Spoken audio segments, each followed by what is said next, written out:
aunque es cierto que todos los indicios apuntan a que la apertura accidental de la compuerta de proa por la que acceden los vehículos fue el origen de la tragedia. Una tragedia que ha causado la muerte o la desaparición de más de 900 personas y que pasa ya por ser el mayor siniestro marítimo en Europa desde la Segunda Guerra Mundial.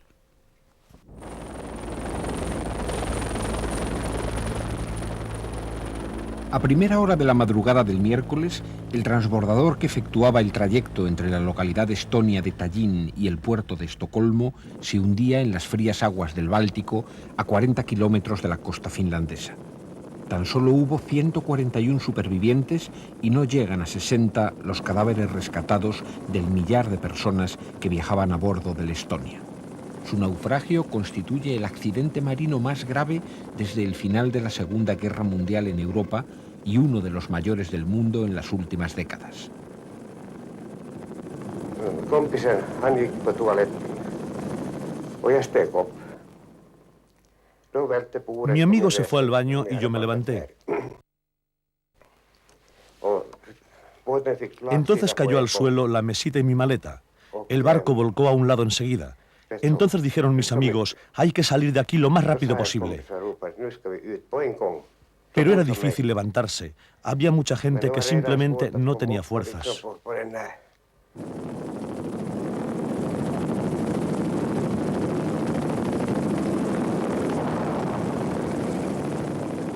Antes de que finalizasen las operaciones de rescate de los náufragos, que se realizaban en una dramática carrera contra el reloj, porque el frío de las aguas no permitía mucho a los supervivientes, los familiares de los pasajeros que viajaban, alrededores ya de la terrible noticia del naufragio, acudieron al puerto en busca de información sobre la suerte corrida por sus allegados.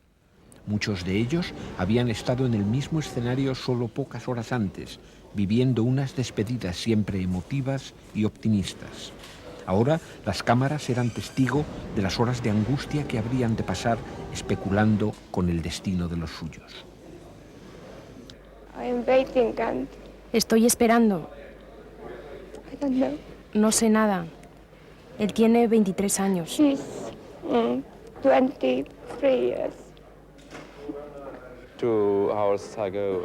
Hace 2 horas recibí un mensaje de mi mujer que me decía que está bien. Ella me dijo que estaba en Suecia. Nadie podía imaginar que aquel iba a ser el último viaje del Estonia, una embarcación salida de los astilleros alemanes Mayer-Werft 14 años atrás, pero todavía en buen uso, que ofrecía a sus pasajeros toda clase de comodidades e incluso equipo de médicos propio. La nave había sido sometida a una inspección técnica 48 horas antes del desastre. Los inspectores suecos reflejaron en sus actas varias críticas al funcionamiento de las compuertas, considerando que no cerraban herméticamente, y también señalaron algunos defectos en el sistema de anclajes, que debía asegurar la inmovilidad de la carga. Sin embargo, permitieron la salida de la nave, por estimar su estado como apto para una navegación sin riesgos mayores. Probamos muchos sistemas y todos funcionaban bien. La impresión general del barco era buena. Un temporal con fuertes vientos y olas de más de 8 metros de altura sometió a una prueba tan dura como trágicamente definitiva al estado del ferry.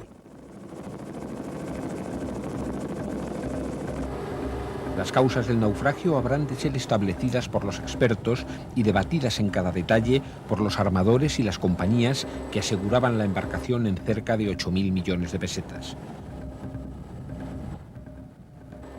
Pero de los testimonios de tripulantes y pasajeros se deduce que el agua penetró por algunas compuertas, averiadas, rotas por un golpe de mar o simplemente mal cerradas.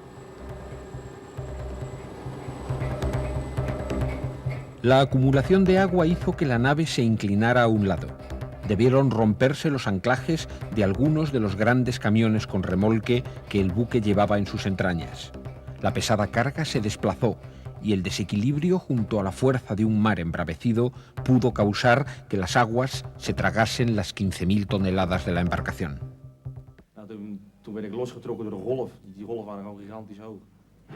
El conductor de uno de los 28 camiones que transportaba el ferry declaró que poco después de la medianoche bajó a la cubierta inferior y descubrió que el agua del mar se filtraba a través de los portones de entrada al garaje.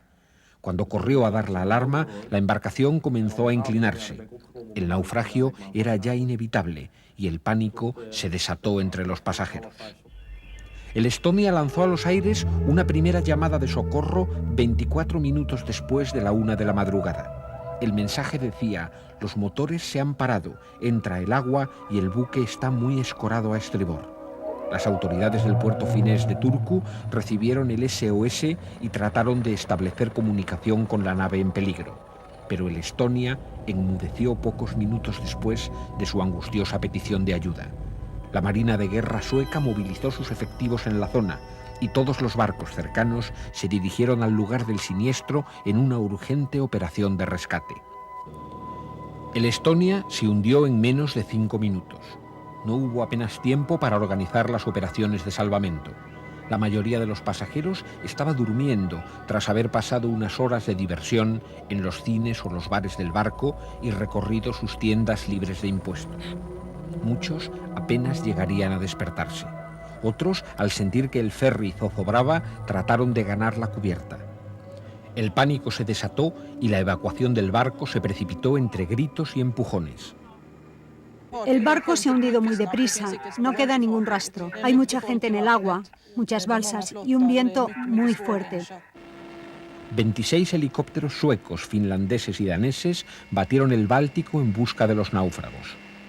Sus pilotos encontraron unos 40 botes prácticamente vacíos y las aguas jalonadas de cuerpos, la mayoría ya inertes a causa del frío.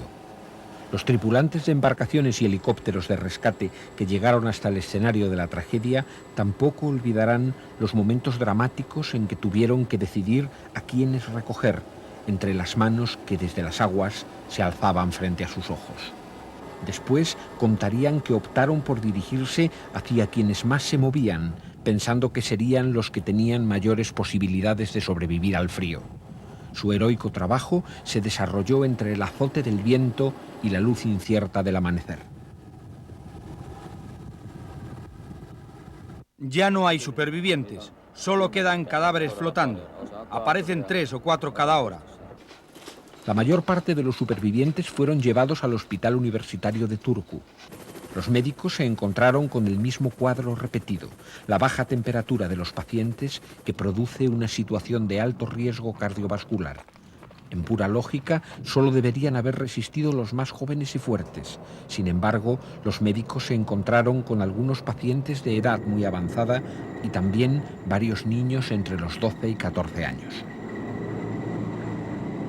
Sintiéndose a salvo entre las paredes del hospital, los supervivientes del naufragio narran distintos aspectos de una historia cuyo recuerdo les acompañará para el resto de sus vidas. La gente estaba horrorizada. Nosotros intentábamos que se calmaran. Todos los pasajeros ayudaron a distribuir los chalecos salvavidas. Una vez en cubierta ya no tenían tanto miedo. Intenté coger a la niña Estonia, pero se resbaló entre mis dedos. Una ola grande la tiró del barco. Los médicos del Hospital Universitario de Turku informaron a la prensa del estado en que habían llegado los supervivientes del naufragio. De los daños sufridos por quienes habían logrado escapar del desastre, se deducía la imposibilidad de que se mantuviesen con vida aquellos que aún permanecían entre las agitadas y frías aguas del Báltico. La hipotermia, es decir, el descenso de la temperatura del cuerpo, produce un estado de confusión mental, agarrotamiento de los miembros y torpeza en los movimientos. Al perder 4 grados de temperatura, se cae en la inconsciencia y las posibilidades de sobrevivir se reducen drásticamente. Por debajo de los 32 grados, el cuerpo corre el riesgo de sufrir una crisis cardiovascular. Y entre los 25 y los 20 grados, el corazón deja de latir. Este tipo de barco está siendo cuestionado, pero su concepción es muy económica y eficiente para el transporte y eso le hizo imponerse. pero ahora la experiencia nos demuestra que hay muchas cosas que hacer para mejorar su seguridad. Los naufragios de transbordadores constituyen la noticia más frecuente en la crónica de los accidentes marinos. A juicio de algunos expertos en navegación, como el almirante británico Meek, las características de este tipo de embarcaciones de carga rápida, con sus puertas y rampas de acceso muy cerca de la línea de flotación, las hace demasiado vulnerables a la entrada de aguas. La tragedia del Estonia ha reabierto el debate sobre las condiciones de seguridad de los transbordadores.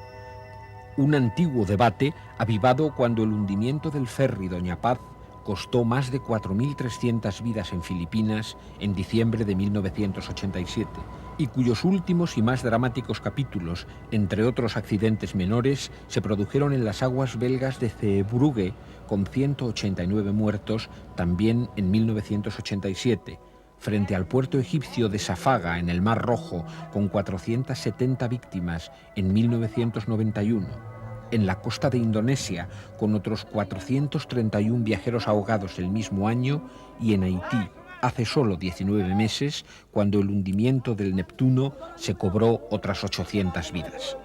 El desastre sufrido esta semana por el Estonia es el último de una cadena de accidentes, siempre con las mismas características técnicas.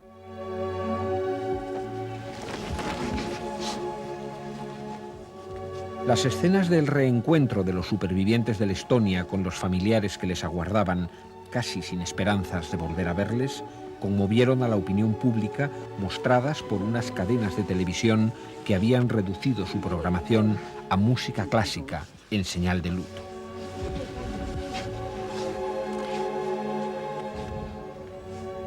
Las banderas a media asta, junto a los mensajes oficiales de condolencia, responden al dolor popular por la tragedia del Estonia. Pero el sentimiento más íntimo de los centenares de personas que aguardaron inútilmente sobre los muelles el final del último viaje del ferry, sin recibir siquiera los restos mortales de sus seres queridos, queda oculto entre las paredes de cientos de viviendas enlutadas al norte de Europa, y se expresa simbólicamente en la luz de las velas encendidas entre